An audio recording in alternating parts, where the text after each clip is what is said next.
هەڵبژاردنەکانی گشتی ڕۆژی یەکشەمە واتە 7 مانگ لە عێراق بەڕێوە دەچن دەبنە دووهەم هەڵبژاردننی گشتی لە وەتای ڕوخاندنی حکوومەتی دیکتاتۆری عێراق سەدام حوسێن. زیاتر لە 6,000 پاڵێوراوی کۆمەڵانی جیاوازی نژادی و ئاینی لەسەر 325 کورسی ئەنجومەنی نوێنەران دەپێشە بڕکێدا دەبن. پەرلەمانیش سەرۆکوەزیر و سەرۆک بۆ عێراق هەڵدەبژێرن. نزیکەی 19 میلیۆن عێراقی مافی دەنگدانیان هەیە دەتوانن لە نزیکەی 50,000 سندوقی دەنگدان لە زیاتر لە 9,000 بنکەی دەنگدان دەنگیان بدەن. عێراقیەکان هەروەها لە 16 وڵاتانیش دەنگ دەدەن. بێجگە لە دەستەی ئەمریکایی دەستەکانی چاودێری ناونەتەوەی لە سەرانسەری عێراق چاودێری هەڵبژاردنەکان دەکەن. یەکێک لەو چاودێرانە مایکل نایتس شارەزای کاروباری لەشکری و ئاسایشی عێراق لە ئەنستیتوی واشنگتن بۆ ڕۆژهەڵاتی نزیک. نایتس سەبارەت بە گرنگی هەڵبژاردنەکان دەڵێت. These elections are particularly important for Iraq.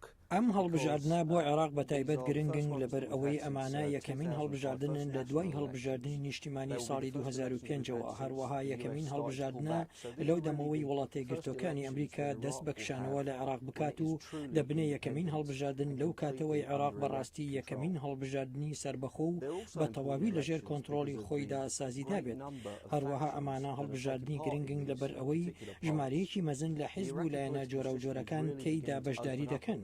سیستمی سیاسی عراقی لە ڕاستیدا وا لەم ساتەوەختدا دەستی بە وەڵابوون کردووە و ئەمەش یەکەمین دەرفەتیانە ئەو کارە وا تاقی بکەنەوە. ئایا عێراق لەژێر دەسەڵاتی تەواوی سیڤیلدایە یان لەشکر جۆرێک ڕۆڵی لەم هەڵبژاردنەدا هەیە؟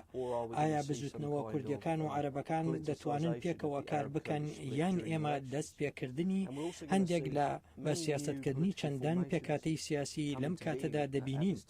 هەروەها ئایا هاوبەندی گەورەی نەتەوە پەرستی دەبێت لە نێوان جیاوازی ڕەگەزی و تائیفیدا یان لە بری ئەمانە دەگەینە تا فێکتەیدا زۆربەی خەڵکان بۆ تائیفەکانیان دەنگ بدەن جا کورد بن یان عەرەب according to their primary identity like their sect or whether they're an Arab or a Kurd.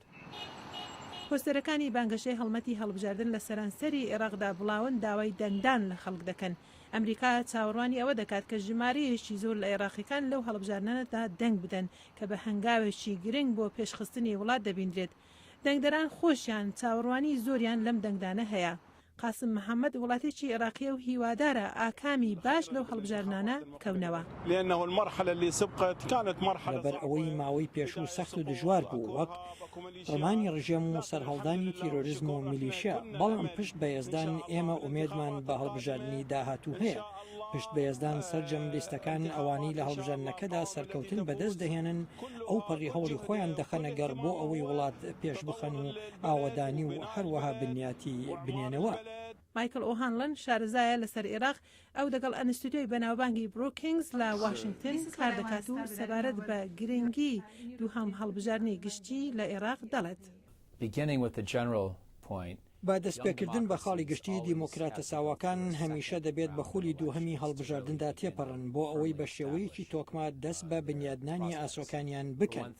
ئەمەش لەو کاتەی گواستنەوەیکی ئاشتیانی دەسەڵاتت لە بەردەمدا هەبێت. ئێستا بە دڵنیاییەوە پێدەچێت نورالمالکی دووبارە سەرکەوتن تۆمار بکاتەوە یان دووبارە ببێتەوە سەرۆکوەزیران، بەڵام دەبێت هاوبەندیەک لەگەڵ خەڵکانی نوێدا دابمەزرێنێت ئەگەر ئەو کارە بکات. جا تەنانەت ئەو پرۆسەیە لەم حاڵەتەدا زۆر گرنگە.